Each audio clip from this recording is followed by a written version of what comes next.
Vice Ganda, nakakita ng butas. Parang kabayong humahalinghing sa sobrang galit.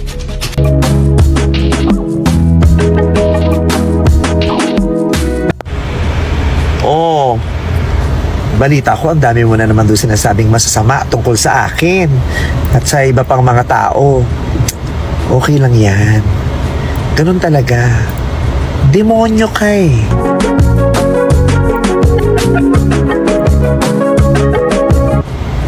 Bilang isang demonyo, trabaho mo yun.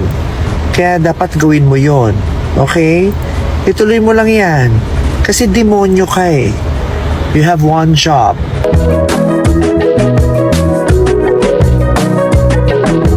Veteranang kolonista na si Christopher Min patuloy na nakipagbardagulan kay Vice Ganda.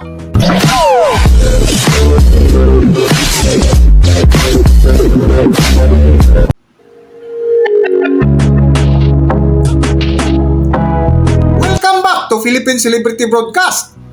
Trending at viral ngayon sa mundo ng social media ang patuloy na batuhan ng galit ni na Christopher Min at Vice Ganda. Matapos nga lumabas ang warrant o baris ni na Christopher Min at mga kasama ukol sa libel case mula kay Bea Alonso at ay hindi nagpaawat ang main host ng It's Showtime na si Vice Ganda na kung saan nagparinig ito sa kanilang programa. Bukod dito ay sinundan pa ng maiksing Facebook Live ni Vice Ganda na tila pinatamaan si Nanay Christopher Min at tinawag pang demonyo.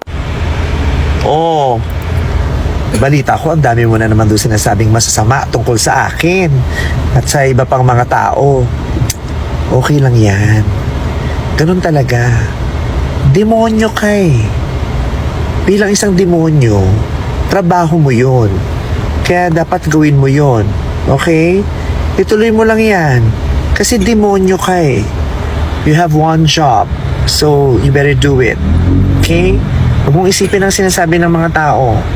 Ituloy mo lang yung pagsasabi ng masasama tungkol sa akin tsaka sa ibang tao.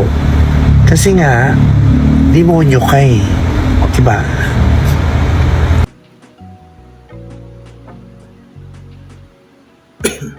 Ngunit pinalagan nga ito ng veteranang kolumnista si Christopher Min na kung saan nilalatag at inaasahan na nila na may lalabas na ganitong sina mula kay Vice Ganda.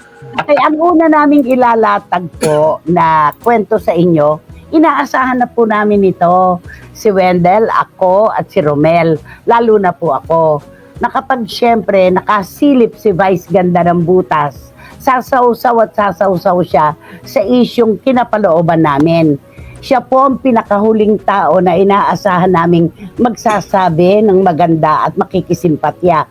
Unang-unang taong matutuwa sa nangyari sa amin. Dahil siyempre, para sa kanyang paniniwala, kami po ay kanyang mga bashers. Hindi po niya iniisip na siya isang public figure, pampublikong personalidad na bukas ang buhay, hindi lang po sa publiko, kundi sa mga tulad naming mamamahayag. Yun po ang aming tanggap dyan. Kaya pinagtawanan niya kami, okay lang, pinagtatawanan din naman namin siya. Di ba naman, Romel? Oo ganun eh. Ito yung happiness na ito yung mga happiness na naghihintay ng ating pagbagsak at mga, alam mo yung mga pangit na pangyayari sa atin. Ayun, tinatawanan nila tayo. Pero sige lang, okay lang po yun. Kasi pagkakataon niya na para maiba naman ang emosyon niyo sa amin. Diba? Laging inis, pagkainis ang nararamdaman sa amin. Ngayon, happy? Happy. Ganon.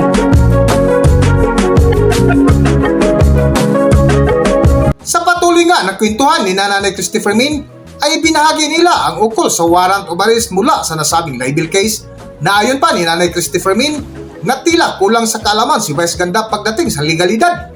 Alam mo, kapos si Vice sa pag-intindi ng legalidad. Akala niya ang warrant of arrest ay kulong.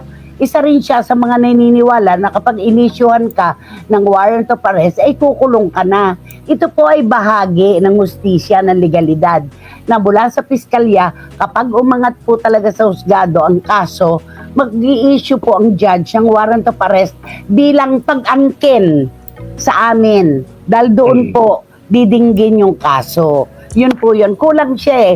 Kaya yung mga pinagsasasabi niya, kinonect pa niya doon sa contestant na wala namang kaalam-alam, iko-connect talaga. Alam niyo po, naalala niyo ba yung pinupuri kami dito ng mga siguro tagahanga ni Vice o mga CFMers. Maraming salamat kahit minsan napipitik nyo si Vice, pinupuri nyo pa rin siya. Kasi pag may punto po, si Vice ganda, talagang kinakampihan Sumasang-ayon. natin. Correct. Sumasang-ayon tayo sa kanya. Pero porke po ba kami lang ang naglabas ng panig ni MC Mua na nagkabati na sila ngayon at bumalik na dun sa kanyang comedy bar? Porke ba kami ang naglabas ng mga kwento sa likod ng pampapahiya niya? Porke ba kami yung sumansala doon sa sinabi naming kung ayaw mo sa sugal, wag mong pagkakitaan? Porke ba kami ay pumipitik sa kanya pag mali siya? May nagtangka bang iba? Kami yun. Tapos ngayon nagagalit siya. Hindi pwede. Pinasok niya ang mundong ito. Dapat ay bukas din siya sa pagsansala ng publiko na tinatawag niyang bashers. Total naman may mga fans siya na taga niya, di ba? Tagapag-tanggol niya. O di patas lang. Tapos yung sinabi mo na, demonyo ka kasi, demonyo ka. Kung ano-ano ang sinasabi mo sa akin at sa iba pa. Nakalimutan mo ba, nung sinabi mong demonyo ako, isang daliri lang yung nakaturo sa akin. Yung 4, sa'yo nakaturo. Sa'yo nakaturo yung 4. Ano ka? Diba? Nakakatawa ka talaga. Tapos eto, sabi ni Juris Dr. Channel, ewan ko ba dyan sa yoka ba na yan? Parang nakawala na naman sa kwadra. Yan talaga kahit gaano pa kayaman, lumalabas pa rin ang totoong naturalesa. Kasi ang tunay na class, hindi yan nabibili. Sabi ni sabi ni Juris Dr. Channel. O, di ba naman? Tapos eto pa, sabi ni John, ay naku nay, pagtawanan nyo lang yung issue na yan, nakikisakay lang yan. Kasi napapansin niya siguro, umi-slide na yung hagdan. Naku, umi-slide na raw yung hagdan. Kasi lagi kong sinasabi yung dalawa po ang dahilan ng paggamit natin ng hagdan. Isang paakyat, isang pababa. Doon siguro kinuha ni John yon. Ayan. Nako, talaga rin naman.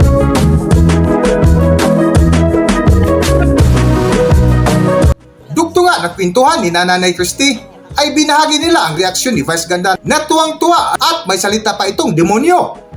Tuwang-tuwa nga si Vice at nakahanap siya ng butas. At ang sama ng bibig mo, nagmumura ka pa. Sabi ni Tita Nene Olanday. Ayan niyo po, Tita Nene, tawagin niya yung demonyo, baka lumapit sa kanya. Di ba sabi, huwag ka mag-iimbita ng ganon at baka ikaw ang makatanggap ng sorpresa, di ba? Yun. Nakakaloka lang, di ba? Galit na galit, gustong manakit. Vice, tandaan mo, gaano man katalim ang kutsilyo, hindi ka masusugatan kung hindi ka tatamaan. Mas demonyo ka, che, sabi ni Wating-Wating. Alam mo, si Miss Nags at saka si Wating-Wating, sila Dan Clavecilla, sila Boy, si Karagay. Ay nako, talagang sila yung, sabi ko, huwag niyong pansinin, okay lang. Sasagot kami, pero sa paraan na hinihingi ng isang sibilisadong lipunan. Hindi kami magmumura, hindi kami magsasalita ng anumang personal laban sa kanya. Dahil ang kailangan lang na sagot dito ay yung hinihinging pagpansin. Di ba? Ayun. Ano, Robel? Ano masasabi mo? Kaya nga, di ba, ano sabi ko sa'yo, naka-off cam pa lang tayo, Nay. Eh, ganun talaga. Pagkakataon. Eto na yun, take a chance. Take a chance. Eto na yun eh. Take a chance, take a chance, take a chance, di ba? Eto na yung Kahit tao pagkakataon. ng butas na masisilip, gumagawa ng butas eh, di ba? Ngayon ka ba? Ngayon pa kaya, di ba? Umiinit ang ulo ko sa video na yan, niyo ka ba? Tama kayo, isa lang ang nakaturo sa inyo at ang 4 ay sa kanya. Ha ha ha ha, sabi ni Eddie Letada. Yun, hindi, tsaka hindi magandang ehemplo sa mga pumapalakpak at tagahanga niya, yung magmumura ka sa ere. Mali yun. Isa yan sa mga barometro kung paano at bakit ang isang tao, lalo na kung artista, ay napipintasan. Yun lang yun. Huwag nagpapadala sa emosyon. Huwag nagpapadala sa emosyon. Kami po ang mas nakakakilala sa inyo. We love you so much. May demonyo palang mabuti ang puso. Wala silang alam sa mga puntos nyo sa langit at wala po kasi kayong trompeta. Sabi ni Dan Clavesillas. Sabi ni Paolo Valde ng Virac, Catanduanes, Nay, ugaling kanal talaga ang kabayong yan. Pangit na nga, pangit at basura rin ang lumalabas sa bunganga. Hindi yan pinalaki ng chuchucho, kaya ganyan ang bibig niya. Ayan, nako, eto na. Sa dulo nga ng topic ni Nanay Christopher Min ay binagi nila ang sentimiento ng kanilang mga supporters na kung saan naging topic nila ang tunay na ugali ni Vice Ganda. Para sa buong kwento, narito ating panoorin ang video. Napakagaling magpayo, sounds righteous, pero mas maganda pa ugali ng kabayo kay Vice. Kahit anong gawin sa mukha mong itsura niya noon, kitang-kita. Ay nako, Rene De Leon, noon pa man yung pamilya talaga ng aking mga pamangkin, ayaw talaga sa kanya. Ang tawag sa kanya may term dyan hindi maganda yung ganda parang pangit yung inilagay nilang term Yung pinsan ko kasi, yung kanilang ama, si Kuya Nelly, sumalangit nawa. Yung hindi maganda, meron term siya dito Yan. Okay, sabi ni Philip Villanueva, makademonyo di siya na ang anghel na itim. Sabi ni Philip Villanueva. Talagang may sagot talaga, no? Oo, ayan. Ito lang po ang masasabi ko kay Vice. A pig can never learn the elegance of a swan. Direct Joey Nombres, ang lalim, di ba? Grabe yun. Oo. Ayan, a pig can never learn the elegance of a swan. Parang yung sinabi ni Juris Dr. Channel kanina, ang tunay na class ay hindi nabibili. Yun. Pag ang artista walang humility, walang patutunguhan. Sabi ni Direk Franny Zamora, yung mga CFMers po na paminsan-minsan lang na nagte-text, eto ngayon sila talagang gaya nila Direk Franny Zamora, sila Direk Joey Nombres, ngayon lang sila nagpapadala ng makabuluhan na mensahe na ganito. Nakikinig lang sila dati, nanonood Ingat-ingat siya, baka ma-back to you siya Sabi ni Gaison Magdadaro, oo nga, baka ma-back to you. Sabi ni Boycie Karagay, isasama daw kayo sa isa sa mga K-pop demon hunters. Vice daw ang nasa starring role, hindi si Nanay dahil mas bagay sa'yo ang multong kabayo. Basta love namin si Nanay Christy, magtingil ka, Demon Slayer. Okay, ayan, nakakatikim ka tuloy. Yan ang hirap pag masyadong nagpapadala sa emosyon. Kaloka si Bekla talaga, sabi ni Gaison Magdadaro. Okay, at eto pa, sabi ni Lulumalig, Nay, masama po siguro loob niya dahil hindi nga kayo nakulong. Kaya po, nagsabi ng demonyo. Lulumalig, Iron Leah, kumusta naman kayo? Ayan, Nay, eto, ang ganda-ganda naman po ng painting po sa likuran nyo. Ang ganda ng mga bulaklak. Thank you, Shoni Sebastian. Jimmy Kwong ang gumawa. Wow! My favorite. One of my favorite painters. Ayan. Sabi nga noon sa akin ni Ching Bautista Silverio, don't wrestle with the pig. You will get dirty. And the pig likes it. Ayan. I watched that and seriously, hindi siya magandang panoorin. At wala man lang ni isang nagsabi sa mga kasama niya na mali ang ganon. Direct Chaps Manansala mula sa puso. Maraming salamat. Maraming salamat sa iyo. Thank you. Thank you sa iyo, Robert. Ayan. Hanggang dito na lang muna ang ating video at kung nagustuhan nyo, huwag kalimutan mag-subscribe at pindutin nyo na rin ang notification bell para ma-notify kayo sa ating susunod na video. Maraming salamat.